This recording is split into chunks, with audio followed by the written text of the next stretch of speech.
The word cringe is used to describe a lot of things in Marvel Snap. My thesis, though, is that most people use the word cringe to describe stuff that easily beats them. They get upset at things that are good and strong and powerful and feel easy to use, which means that when you see a lot of people calling a lot of cards cringe, one thing you should do is look at why. A lot of the time, the answer is going to be that that's where the easiest wins in the format are to be found. And that is what I have found with this list specifically.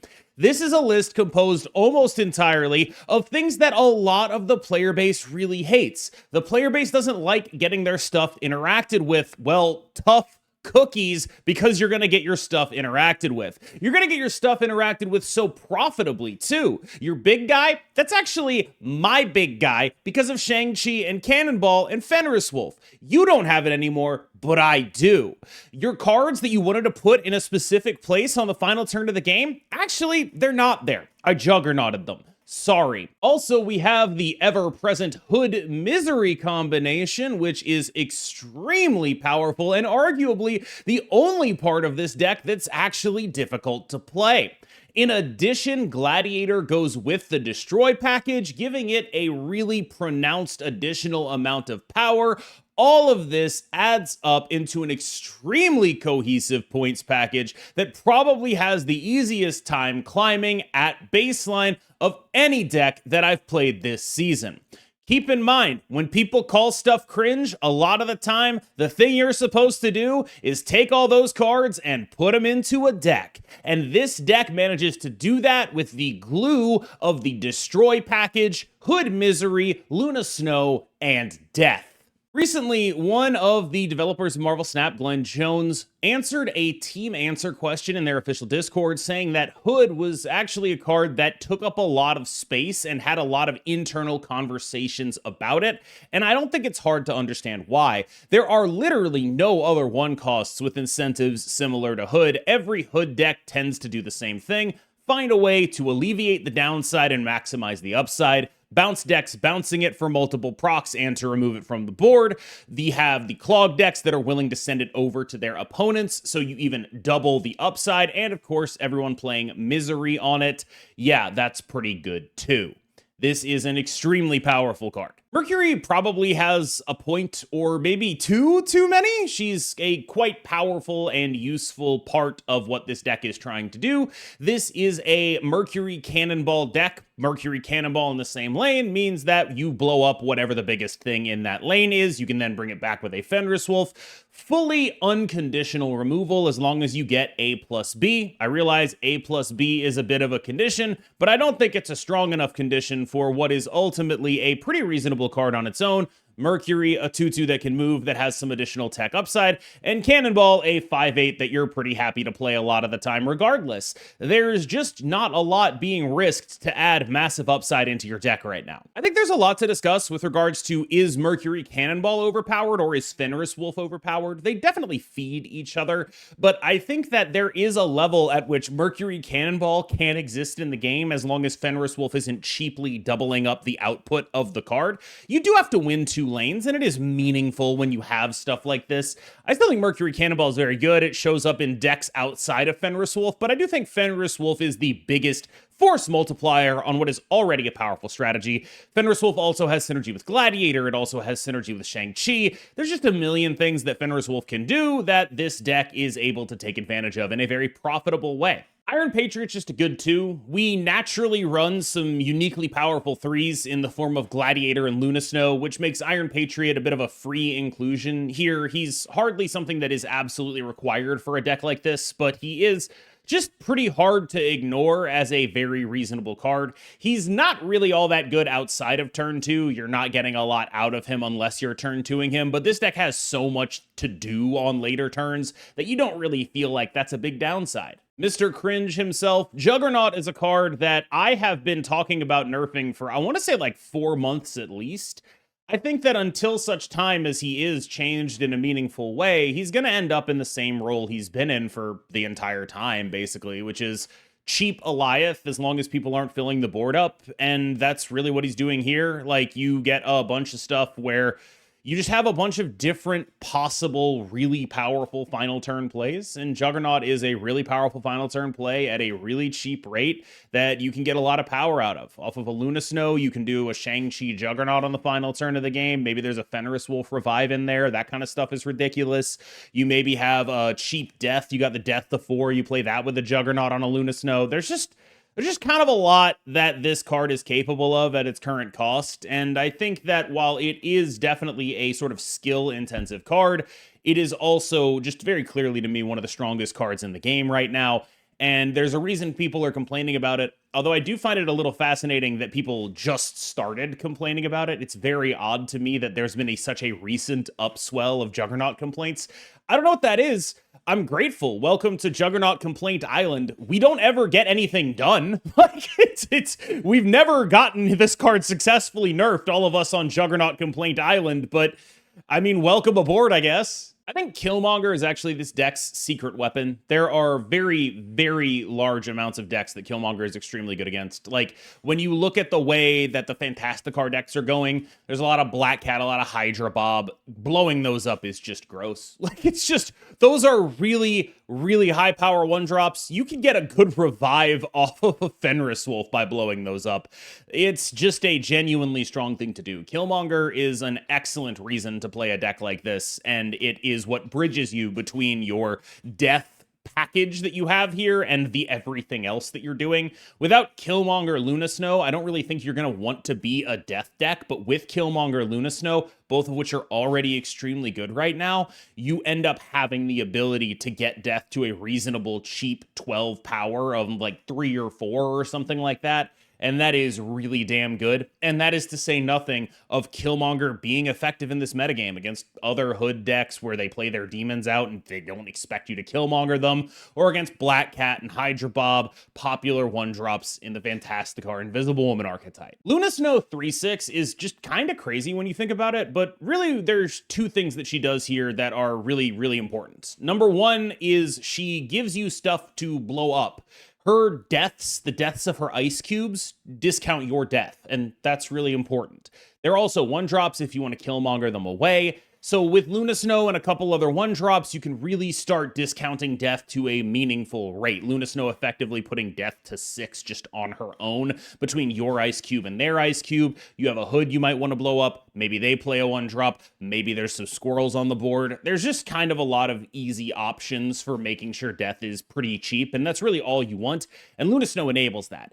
And beyond that, at 3/6, she's an amazing Iron Patriot follow-up. 3/6 is better than a lot of 3s in this game. This is a deck that cares a little less about Gladiator selling the game by pulling something too big, because you have so many ways of cleaning up after him with Cannonball Mercury, with things like Shang-Chi, and even when you do sell the game entirely on a Gladiator, you can turn that into an upside with the combination of the cards we just talked about and a Fenris Wolf, right? And when you don't sell the game on Gladiator, well, he's a 3/8 that puts something in your Fenris Wolf pile. You're usually pretty happy with that. That's just very hard for it to actually be bad.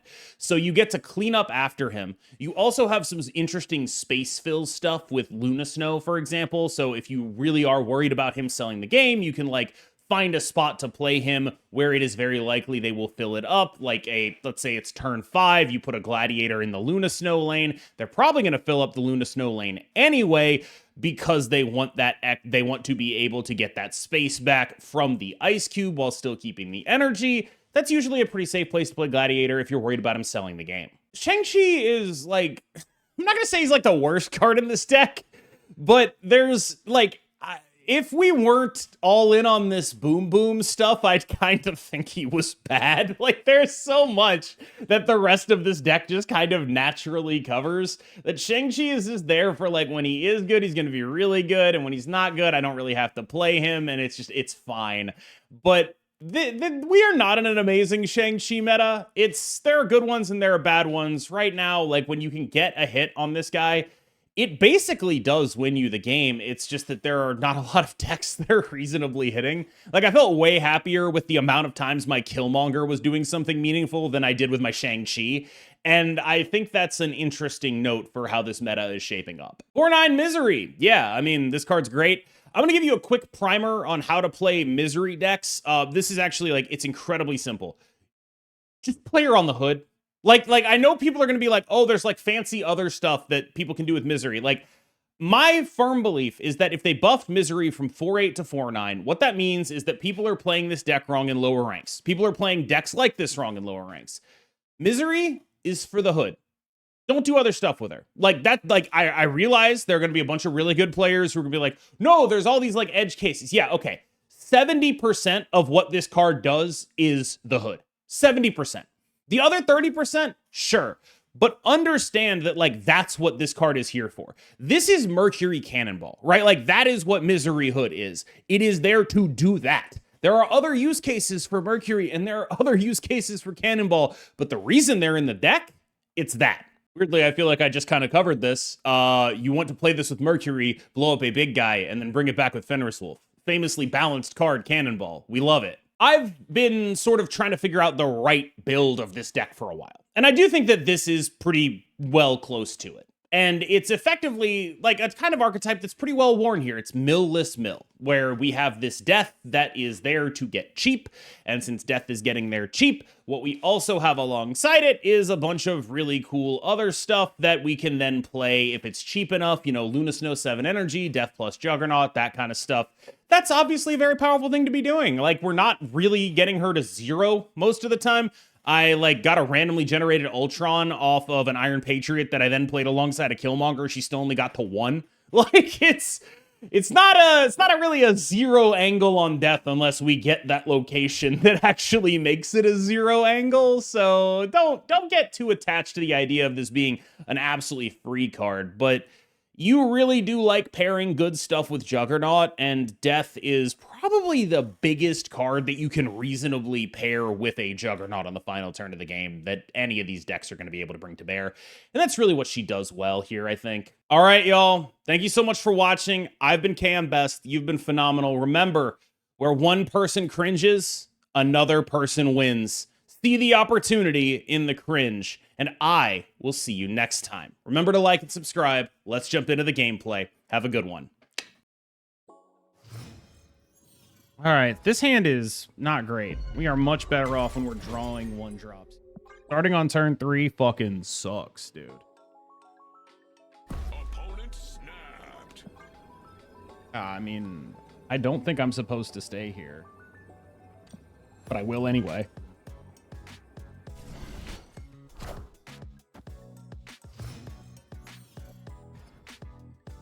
Nah, he's not a sniper.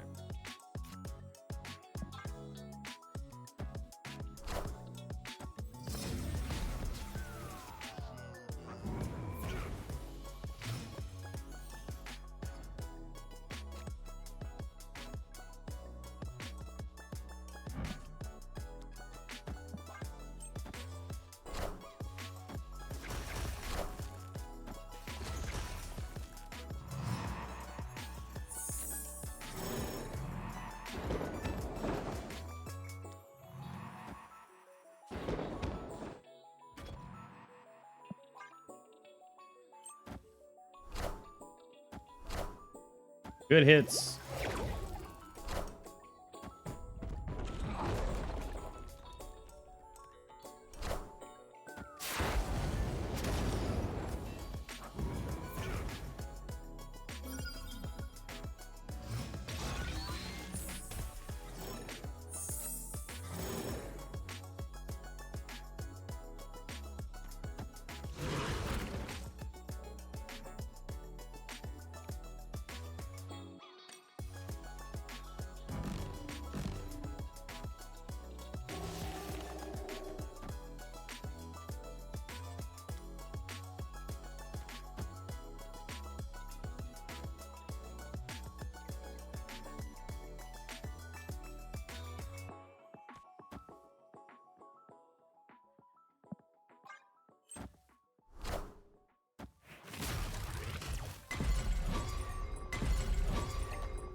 I am Iron Man.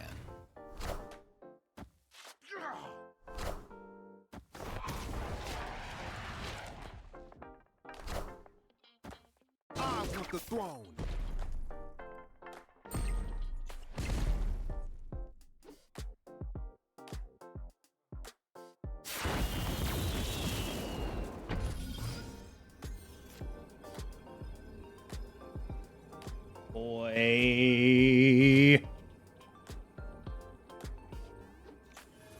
So this is a cannonball.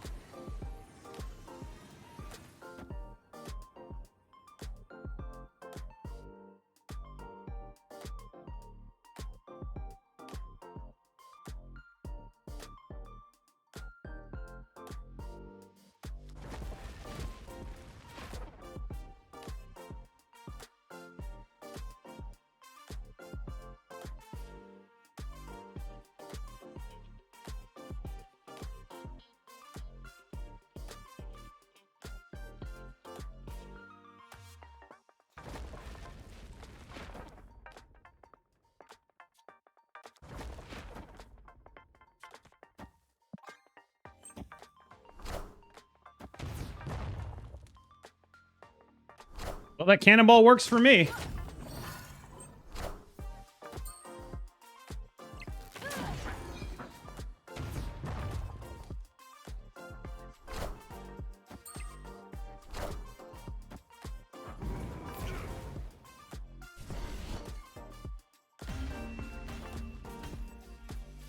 Pretty much like the...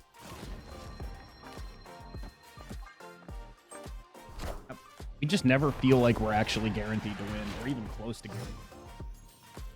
Like, we're just in a bunch of really close games forever.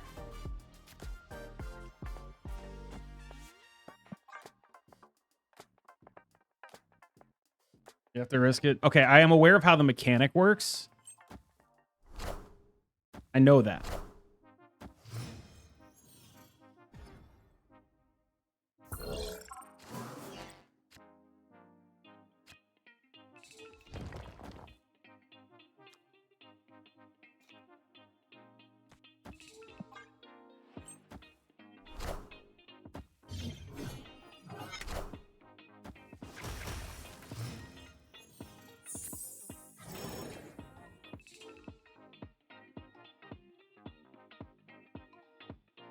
I can't believe I'm just like tempo cannonballing here. Ain't that embarrassing?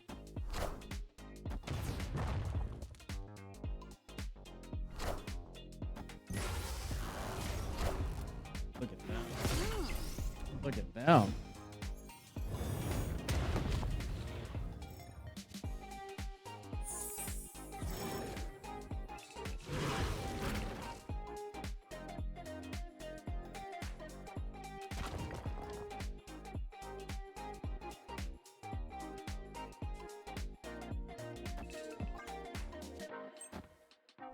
The mystery What?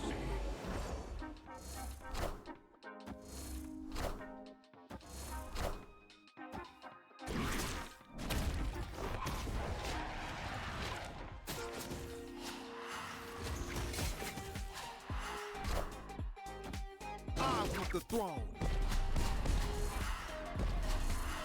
Rest in peace.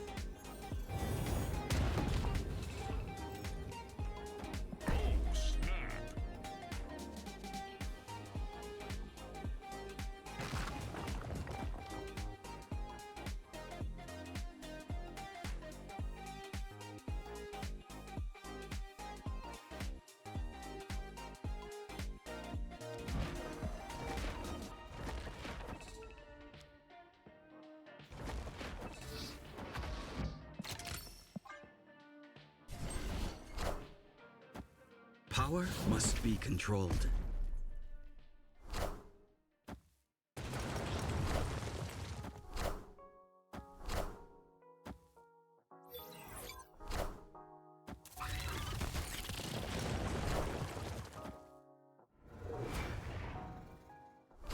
Hell yeah, brother.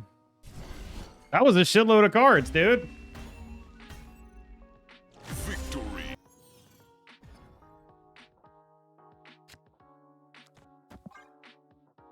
Whosoever holds his hammer, if he be worth... I'm sorry, all I see is a brick.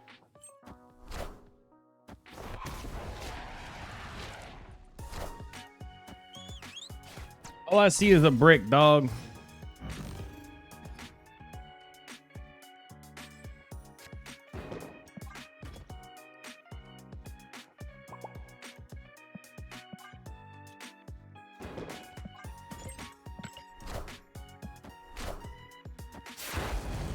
Oops, ain't worthy. So true, bestie.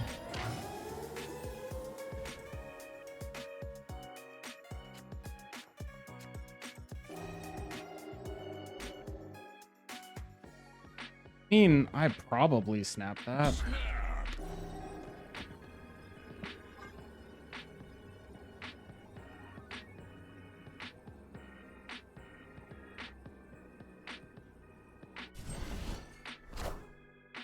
That's a Mercury.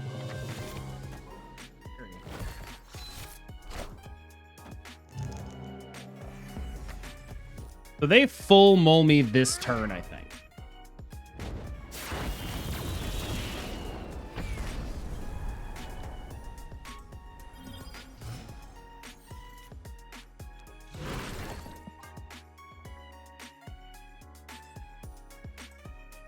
They full mill me this turn. It's Juggernaut, Luna Snow, Shang-Chi.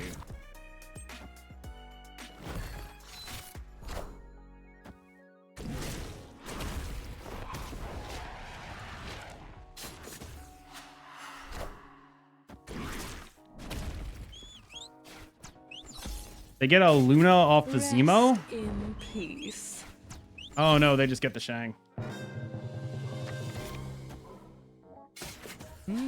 Impressive. Works for me, dude.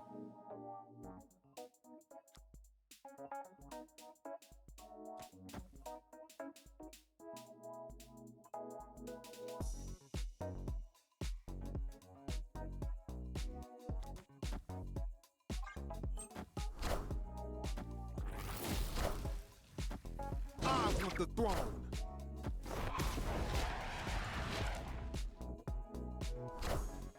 I want the throne. Okay.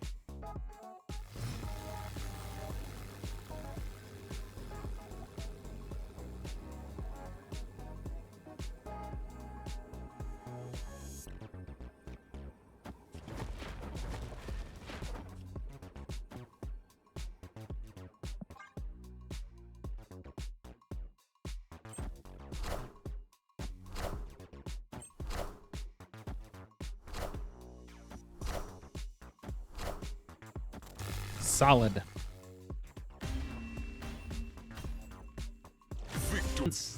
Saying I never win middle in any way other than the thing that I did, which is weird. I feel like that's not particularly a logical play. It kind of how do you make that play there? I am starting to wonder, like, that doesn't make any sense. Why would you cannonball that lane unless you know I'm playing the randomly generated Heimdall over there? It seems a little odd, right?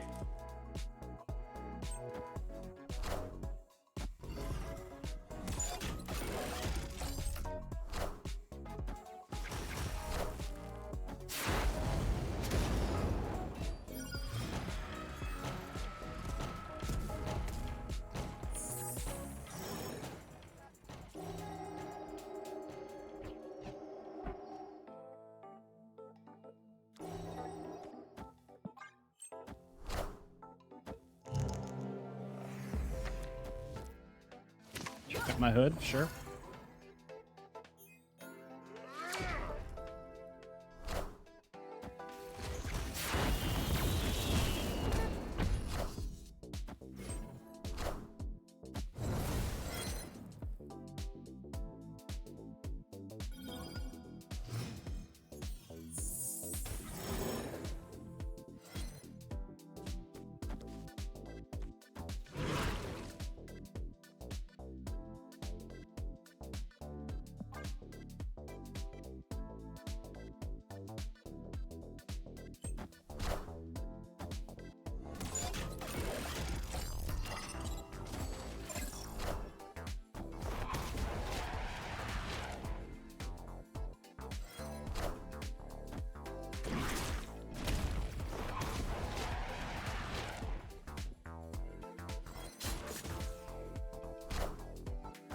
Jesus Christ.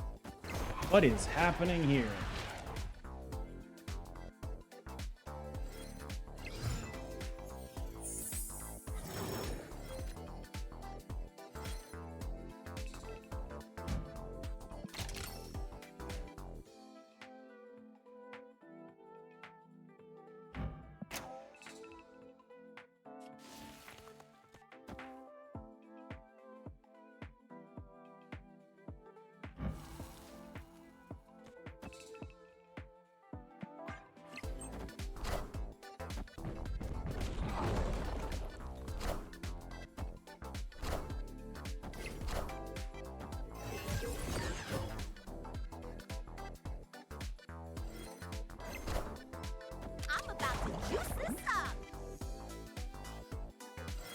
Well, I did win. Probably.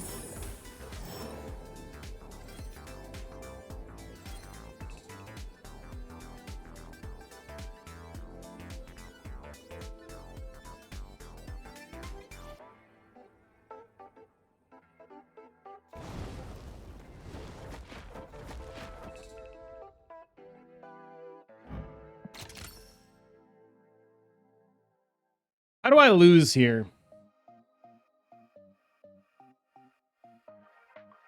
I don't think I can. They retreat. It's fine.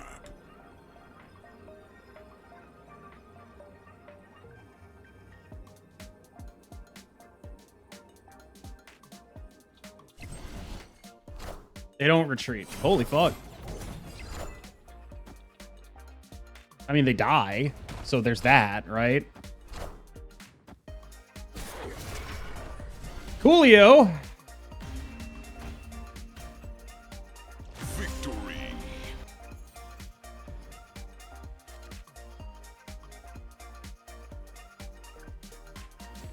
Also, I just want to fact check Butt here. He was like, I'm on a generational run with Firelord, but in the secret chat room, he's like, no, Firelord fucking sucks. Look at him absolutely baiting. Someone asked if it's like, oh, is this actually good? Or are you just like, you know, doing the thing? And he was like, no, it's not good. It's been good like 3 times.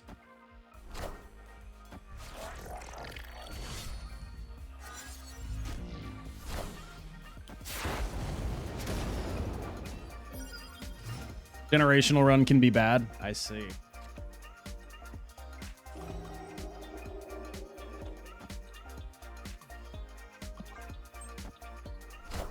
This just goes middle, right?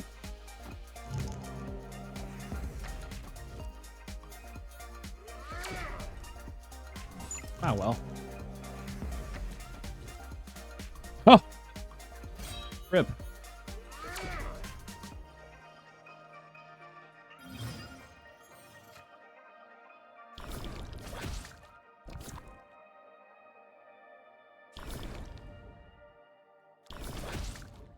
Why do I want to buy this ass card? Great question. I'm coming for you. I'm coming for you.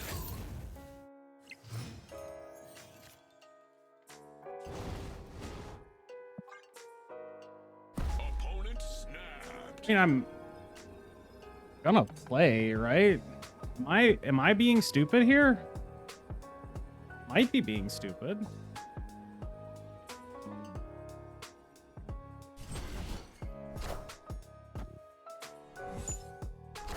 Still can win if this goes left, right? Yep. Impressive.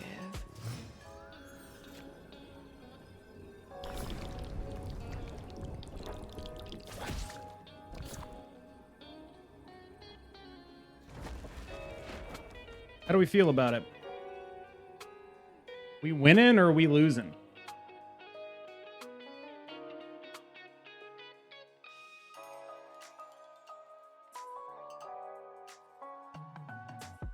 How we're losing.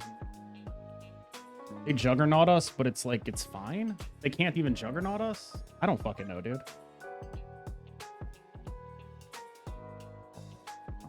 When you're 50-50. That is fine with me too, dude. Works for me. Victory. Actually were, right? Like, it happens a lot. See, now I know this person knows who I am, which means I have to think about if they're sniping or not.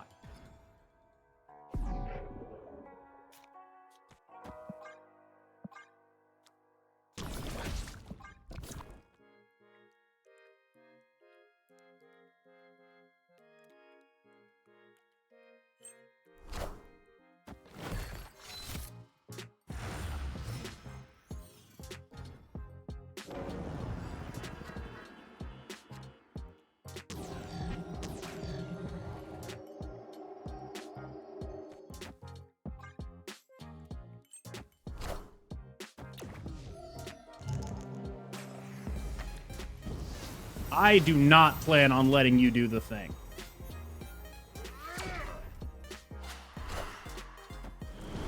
Let me do the thing as a clog deck.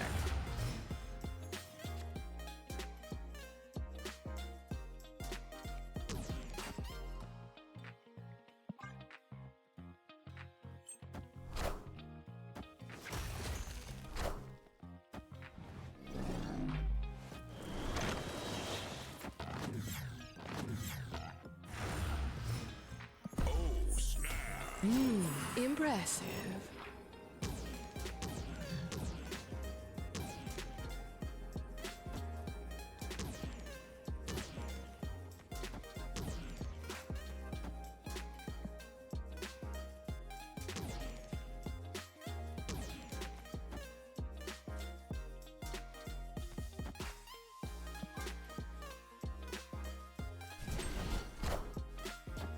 I want the throne.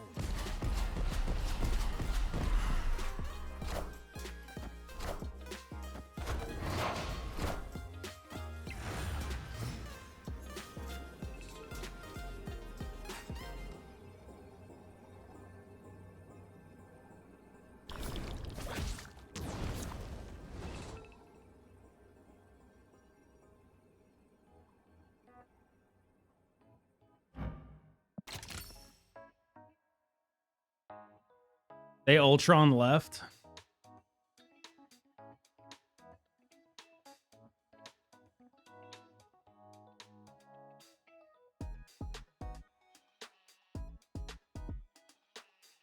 I beat it, I believe.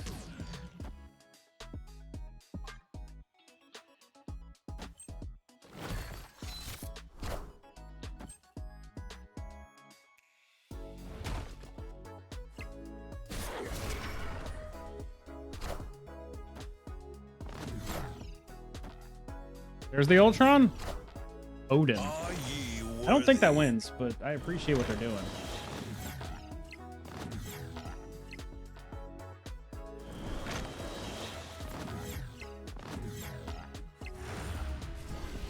I get why they stayed. When does high voltage come back? I have